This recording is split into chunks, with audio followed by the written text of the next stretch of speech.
Why are we here? Why the heck do you guys have a TV show? What is it you want to do? Are you trying to deconvert people from religion? The answer is a lot more complicated than I've given in the past, and it's yes and no. I'm primarily interested in finding out what people believe and why. My only, real concern is for truth. And I'm not going to believe something until somebody presents sufficient evidence, an argument, to justify belief. I think it's absurd to start believing things just because you haven't thought of a better answer or because something sounded good. It needs to be a little bit more meat than that. So if you want to call in and talk about what you believe and why, that's greatly appreciated. If you want to talk about other current events that relate to church-state separation, religion, atheism, etc., that's fine as well. Board of Education, oil spills.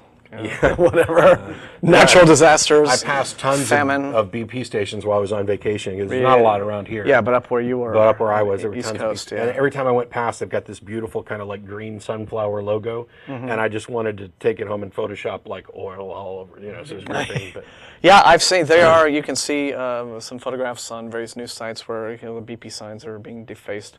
Yeah. Which I don't approve of, and it's not the right way to do. Yeah. Not the right way to deal with your displeasure about all this kind of thing. So we'll go ahead and start taking calls. We've got Gary in Manhattan. Yes, that's correct. How are you, Gary? I'm doing very good, Mr. Dillahuny. How about you? Oh, just Matt. Matt's fine, but thanks, I'm fine.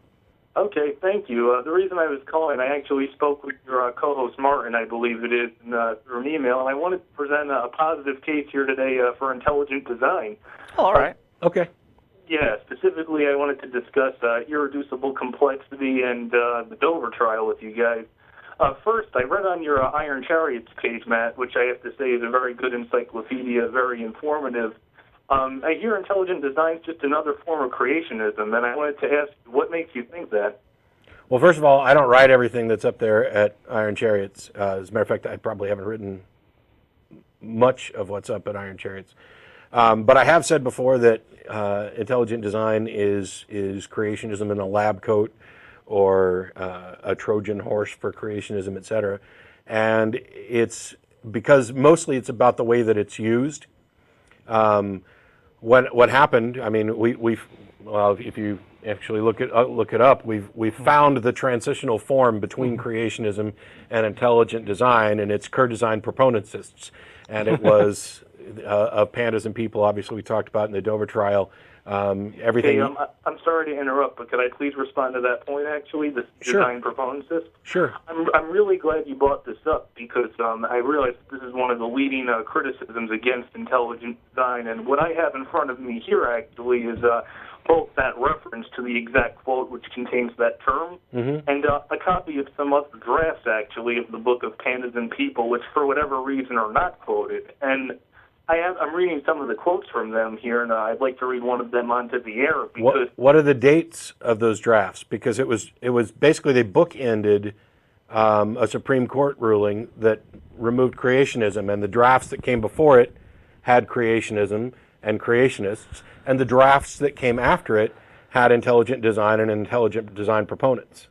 Yeah, but my argument's not that the term wasn't in there. I mean, you read a lot of evolution writings and the term creationist is in there. But what I'm saying is from the content of the actual draft, they say statements like I have right here in front of me. Some master intellect is the creator of life, but such observable instances of information can't tell us if the intellect behind them is natural or supernatural. This is not a question that science can answer. And from what I gathered from my research, this is the same draft in which C-design proponentist was found. So what you have here is a quote that's basically saying, we know the supernatural is not part of science, we don't want to go there. So I feel like that's showing the context of the book. While the term creationist might not be in there, it's making it very clear that the purpose of this book is not to invoke the supernatural. Well, it doesn't really matter, though. I mean, ultimately, what you have got going on here is a whole lot of spin that the creationist movement essentially concocted as a way of more or less passing what's called the lemon test, right? This whole issue of church-state separation violation creationism was not able to get a foothold in science classes because it was very clearly religiously motivated. And so they were like, well, clearly what we have to do is repackage this. We have to put this in some sort of form that sounds scientific, that passes legal muster, so that there cannot be any kind of objection to it on legal grounds in terms of promoting religion and religious teachings. And that's really what this whole exercise in replacing creator with intelligent designer, with entity, whatever sort of safe word you might have, design proponents in replacing creationists. These are all just ways to sort of get around legal hassles. And the proof of that is in the statement that you just read. Yeah. You read it, and you think that this is telling that they're not trying to muddle with science. But it opens with a statement about a creator. It opens with an intelligent creator, and they say it could be natural or supernatural. And yet they say this is beyond the realm of science. Well, if it's natural, it's not beyond science. So they're negating the possibility that it's natural as soon as they say that this is outside the realm of science. Well, what they're saying in the passage that I just read to you is we understand that our theory of intelligent design might very well, in fact, have religious implications. But what they're saying is they want to stick to the claim that there may be signs of intelligence detectable in nature, such as looking at the bacterial flagellum and irreducible complexity. And okay, if we can but claims about bacterial flagellum and irreducible complexity have all been blown out of the water in terms of being evidence for some sort of design. We understand the evolutionary processes that lead to these things. In organisms that that certain ID proponents are saying are evidence of irreducible complexity. Kenneth Miller has completely knocked irreducible complexity right off the table.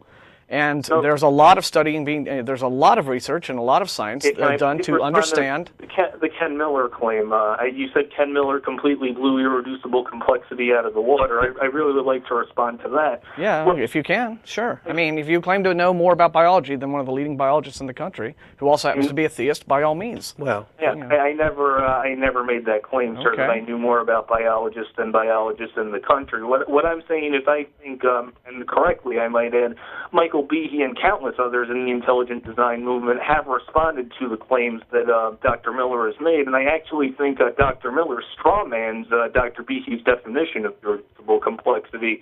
And I have actually right in front of me here a quote from Michael Behe's Darwin's Black Box, page 40 for all of the viewers who are watching over here.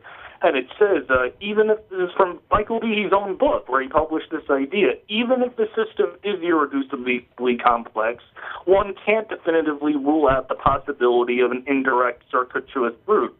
As the complexity of an interacting system increases, though the likelihood of such an indirect route drops precipitously, and as the number of unexplained, irreducibly complex biological systems increases, our confidence that Darwin's criterion of failure has been met skyrockets towards the maximum that science allows. So what Dr. Behe is saying in that passage that I just read is, yeah, co-option might work, indirect pathways for things like the flagellum might have been found, but the more of those things you find, that if you remove one part away, the system doesn't work. But that's exactly where Miller completely knocks Behe's point out of the water, because Behe's whole idea about IC is that what you just said, if you remove one part of this entire complex mechanism that he is saying is irreducibly complex, if you remove one part, then it can't work. At its current function, for example. So let's talk about who cares? The whole point is Miller gives Miller gives a very clear example in which no fewer than 40 elements are removed from the flagellum's tail, and they have a function. They have, as Matt said, the function is simply different. Okay? Elements of an organism have a function, and then they come together. A different function is now performed. The original function is no longer formed, but they simply do other things in their earlier stages. I understand your point, and I understand Dr. Miller's point. What Behe is saying here is, first of all, if you concede the point, you move one part away, the flagellum doesn't function as a motor. That's what Behe's saying. Now, if you find other systems that do that, what Miller has attempted to do with the type 3 secretory system, which is, I believe, is what you're referring to, with taking away 40 of the flagellum's 50 proteins, what Miller is saying is, yeah, we found something that might be an intermediate. What Behe is saying is, one, one is you have to account for now this huge indirect process for all of these systems which are irreducibly complex. Because take one part away, the system can't function in its present form. Hang on. Before we get to the furthermore, I put it that nobody has demonstrated that a system is in fact irreducibly complex. They have just asserted it, and it is an argument from ignorance. It is a claim that, look at this system, we can't think of anything that it could do or any other way that it could have come about, therefore I will declare it to be irreducibly complex. And I assert that that is an argument from ignorance. First, you need to actually demonstrate that an irreducibly complex system exists. And when Behe has tried with his prime examples, it has been demonstrated that, in fact, that is not an irreducibly complex system, provided we allow for function to change. Okay, Matt, just so I just want to clarify something that you just said. Are you saying over here that irreducible complexity is not falsifiable, or just that no irreducibly complex system has been presented? I just want to clear that up.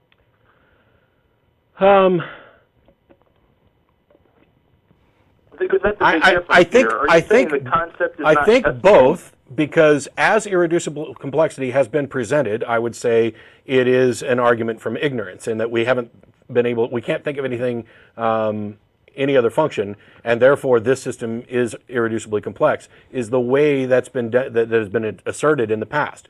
And so those assertions have been, I would say, unfalsifiable. Whether or not the prospect is entirely unfalsifiable, I don't know. First, we need somebody to actually demonstrate a system that's irreducibly complex, and also demonstrate how they came by the understanding that it was in fact irreducibly complex. And neither of those has taken place. I disagree with you completely. I think actually both of them have taken place. What are the examples? I'll respond to both of them. First of all, I have a quote here from Judge Jones's ruling in the Kitzmiller versus Stover trial on page 76. Judge Jones actually says right here, and this is from the testimony from Dr. Kenneth Miller and Dr. Robert Pennock, the two expert witnesses in the case, as irreducible complexity is only a negative argument against evolution, it is refutable and accordingly testable. So what you have here, and he cites Miller's testimony for that. Mm-hmm. So Judge Jones agrees that the concept as a whole is in fact falsifiable. Dr. Behe, and I think he's done correctly, is you go and you take a bacterial flagellum and you knock out one of its proteins. If it can't function as a motor, under Behe's definition, it's irreducibly complex. So I don't know. That's the whole problem. What we're trying to tell you is we don't think, and quite frankly, the majority of people in Behe's profession don't think that his definition has any sort of validity. What difference does it make? He's setting these parameters, okay, as a way of saying, all right, well, here is a way in which something can be, under my definition, irreducibly complex and cannot have evolved into the form it's in now. And it's the premise, okay, by which he establishes these definitions that is not held to be valid. Let me ask you something. Let me just and let's do this without reading extensive quotations, okay? If you think intelligent design is valid as a scientific concept, okay, then let's talk about falsifiable. Sure. How it's falsifiable. Absolutely. What do you think a non-designer designed universe / life form / world would look like? What would a world and full of life or not full of life look like that was non-God designed? So how would I falsify the entire theory of intelligent design is what you're saying? Well, first of all, it's not a theory. There's no theory. Listen, the concept, the hypothesis, the premise of intelligent design. The premise is... falsify the hypothesis of intelligent design? Just intelligent design. Intelligent design meaning that all of this, everything here that we see, that we live, ourselves, our world, our universe, people, dogs, cats, these are the product of intelligent design. In other words, some sort of designer, an intelligent agency, put this together with teleological intent, like there was a goal in mind. That's the premise of intelligent design. Am I correct, or am I stating that incorrectly? Well, the premise of intelligent design is just that there's certain features in biology that are best explained by an intelligent cause. I mean, to the degree that, as far as that goes, I mean, that's debated even amongst the intelligent design proponents. You have some who reject common descent, then you have some who accept common descent. Fine, but I'm just talking at a basic level. what would a non-intelligently designed universe look like? What would a non-intelligently designed life form look like? Okay, well, you would be able, well, that's the thing. Well, the way I would falsify it is I would go and I would find, like, I mean, even Richard Dawkins admits that there's an appearance of design in nature. I mean, in his book, But appearances aren't realities, right? We're talking about just, if you want to state as a hypothesis, okay, the universe, planet Earth, and all living things upon it are the product of the design on the part of an intelligent agency, whether it's natural, supernatural, God, the Great Pumpkin, whoever, okay? In order to understand that it's cold outside, you have to have a frame of reference. You have to understand what hot is to understand that it's cold. Do you see what I'm saying? So Yeah. in order to understand, in order to be able to say this is a designed universe, what would a non-designed world look like? What would a non-God designed living thing look like? Well, to falsify intelligent design, what I would do is I would go and find things that supposedly have the designed attributes like specified complexity, and then prove that they weren't in fact made by design. Because you have certain properties like the high improbability that it could have came about by chance, combined with the fact that it resembled something that has a high degree of specification that appears to be designed. Okay, but go and take something that meets what supposedly is the design criterion, like the bacterial flagellum, and show that this thing that appears designed, not just that it doesn't look like it was produced by evolution, but has the appearance of design. It resembles, it bespeaks, it screams out that it was designed. Now show me that wasn't. But you understand, and you falsified the theory. And you understand, yes. No, but that's a shifting of the burden of that proof. is completely not how it's done. Yes, the hell it's not. Give me a second. First of all, intelligent design is nothing but a big argument from ignorance. All of it. Because how do you recognize that something is designed? Because it resembles characteristics of things that But we that would is an normally say is inductive designed. that is an inductive argument by analogy, and it is an appeal to ignorance. This looks designed, therefore it was. That's false. It is not a sound argument.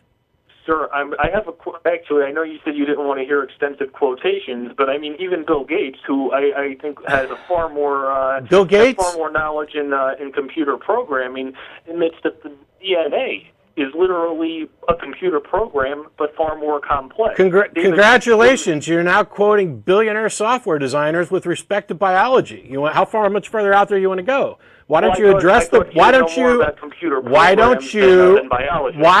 you address the point that I made instead of something that is completely irrelevant? I did address your point. No, you didn't. No, see, I asked a question.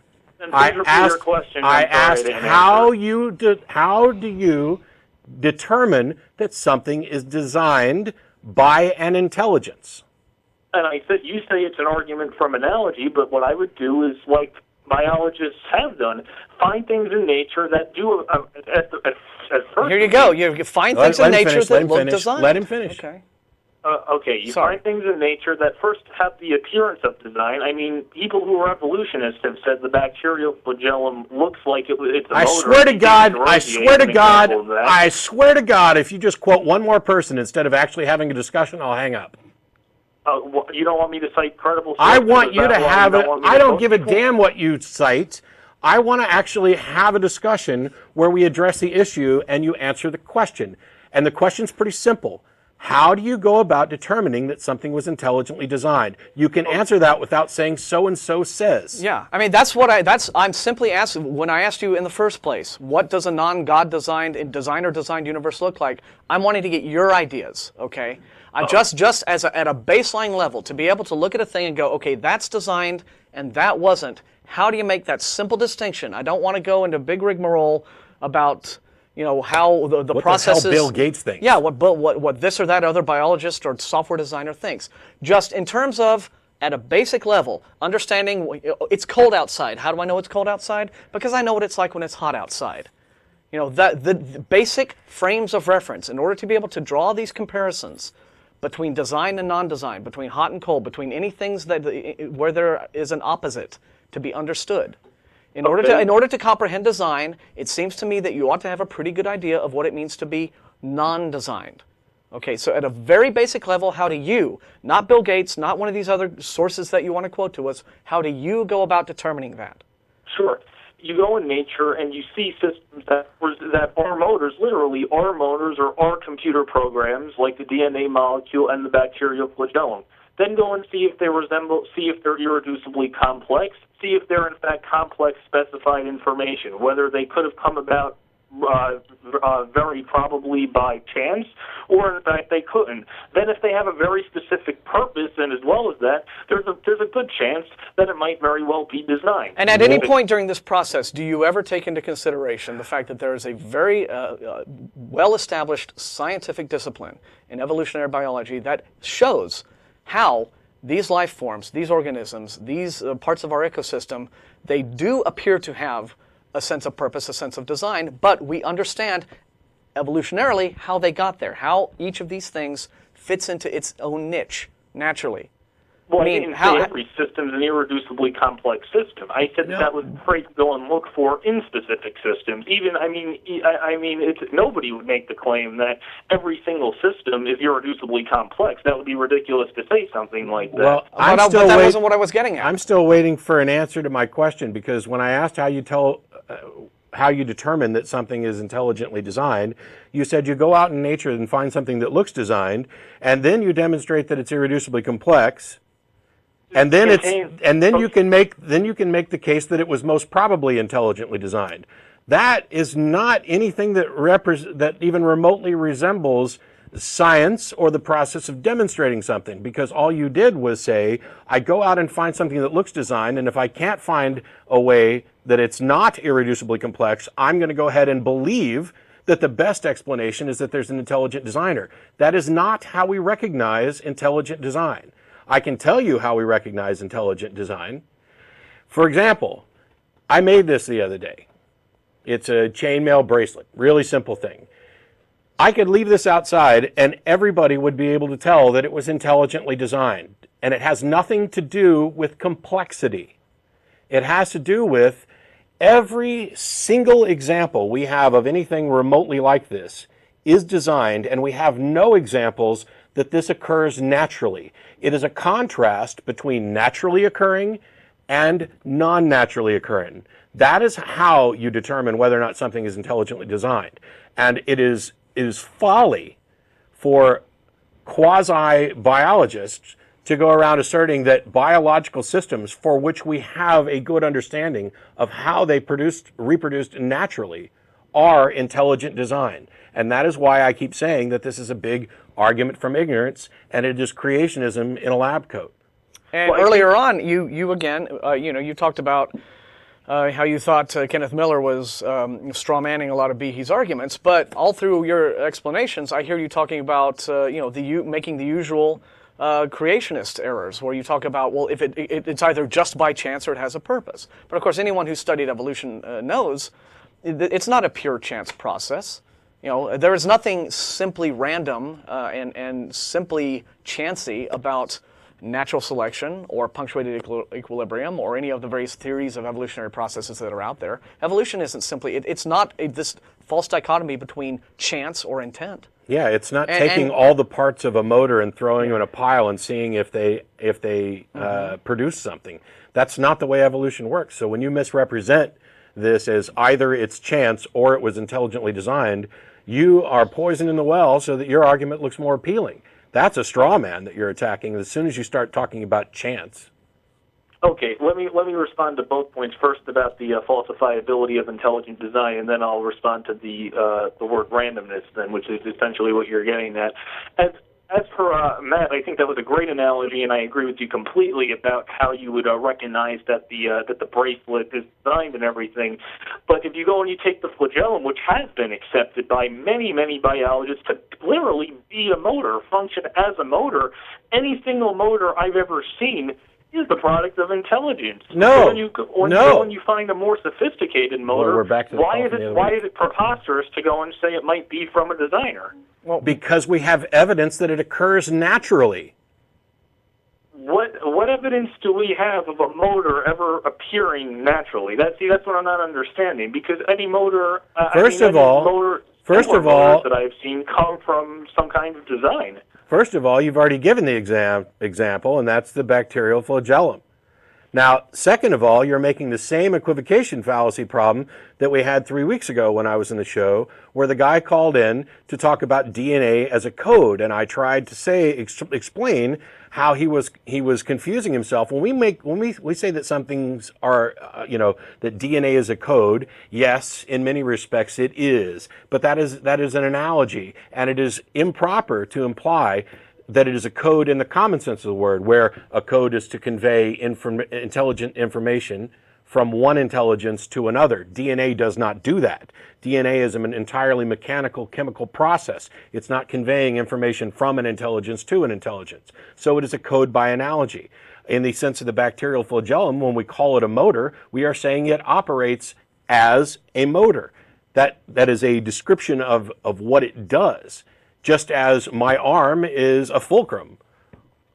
Okay, so what? Yeah, my eye is a camera. It operates as a motor. So what I'm saying is, why can't? I mean, we're using mechanical terms. We're using the terms that we use to describe machines to describe the thing. So why can't we take that extra step and say, well, maybe it's not just an appearance of design, as somebody like Richard Dawkins would like to say, or maybe it really is design. I mean, because you can't make that huge leap. It's like Mark was just saying. We could say that my eye is a camera. But now we have an example of man-made cameras and cameras that occur naturally. You can't make the leap to say that because it has a function, it might probably have been designed and not just have the appearance of design, and therefore we're justified in believing there's an intelligent designer. Yeah. There's a huge gap there that you have not crossed with anything more than this is what I want to believe. Yeah, I mean, the simple similarity... That's not true, Matt. What did you cross it with? That's all we want to believe. That's not the criteria. What did you cross that gap with? The simple similarity in function between something in nature and something that is an artifact, a man-made artifact, is not in and of itself evidence or even an argument that the thing that occurs in nature therefore must have been designed and intentionally constructed just like the artifact was. I mean, if the only ponds you had ever come across were ones that had been designed by landscapers, when you came across a pond that wasn't designed by a landscaper, you might be inclined to think that it was designed by a landscaper, and you'd be wrong. And that's the difference between deductive reasoning and inductive reasoning. So if you think you crossed that gap with more than this is what I want to believe, what did you cross the gap from? There's an appearance of design to therefore it was intelligently designed. Where's the gap crosser? Okay, 2 points actually. One, I'm not saying absolutely 100% we know for a fact that it's designed. I mean, no scientist would say they're 100% sure really about really any theory, 100% certain. Did I say it probably? Did I say 100% certain at any time? I don't even recall the last show where I said that, because I reject absolute certainty across the board. You don't need to tell me about that. You need to answer the question. Well, you said to me, how do we make that leap from it appears to be designed that we know it was designed? So I'm saying we don't know for 100%. But I never said 100%, so skip it and get to the answer. Okay. Besides having the appearance of design, besides really being a motor or functioning as a motor, if it's irreducibly complex, if it contains complex specified information, and it resembles things that we normally say are designed. Well, we know it's not irreducibly complex because... Why can't we say that it might be designed? I mean, I'm giving you several criteria on here to evaluate. Well, because from the very basic level of its premise to begin with, we know that Behe's idea of irreducible complexity isn't valid, because we can take that little flagellum motor apart. We can, where Behe says, if you take one thing apart, none of it works. Right? As a flagellum. As a flagellum. But it's something. But see, that's the false that's the criteria. false premise that is defining intelligent design into existence. Right. I reject his definition as useless. It doesn't even. Does it have any predictive value? Does it have any? Well, you can predict what systems will be irreducibly complex, and how? the way you test how? that is how? How do you predict it? Yeah, I mean, before something is supposedly irreducibly complex, if all of its individual parts can't do anything because they haven't yet formed... Can't do the same job. Because they haven't yet formed the irreducibly complex thing that doesn't exist yet, how do you propose to look at all of these individual elements and predict that together they would form an irreducibly complex deal? How do you have that predictive... Well, the way you falsify you have to take the complete system and then try to take out a part. And the idea is if it can... Right, but if that complete system doesn't exist, how see, from an evolutionary standpoint, right? Yeah. You could say, in order to get this kind of organism or this kind of system, to work in a certain way, we would need to see these kinds of processes, these earlier stages, as it were, just like rough drafts leading up to the final draft. We would have to see a record of this. And if you look, from the evolutionary premise, you can take the allegedly irreducibly complex flagellum tail, take out bits of its motor, and see, okay, before these things were the things that are making a tail motor, they did other things. They had other functions. And we see how they developed to get to from where they were then to what they are now. If you take intelligent design as your premise, well, then how do you say, well, at what point did the designer take this little gizmo that did a thing and pop it into some other thing and make it this new thing that is irreducibly complex? Where do you see that in the whole developmental process of this organism? I mean, this is to where you can now identify and say there is the scientific evidence of an intelligent designer at hand. Once it was like this, and now it's like this, and there is a specific thing we can point to, which is the intervention of an intelligent agency and can be no other thing. This is probably not morphologically accurate, but take the human nose, for example. Really, it's fairly simple. Right now, I smell with mine. I can also breathe with it, but generally I smell with it because I could breathe with my mouth if I was, in Virginia.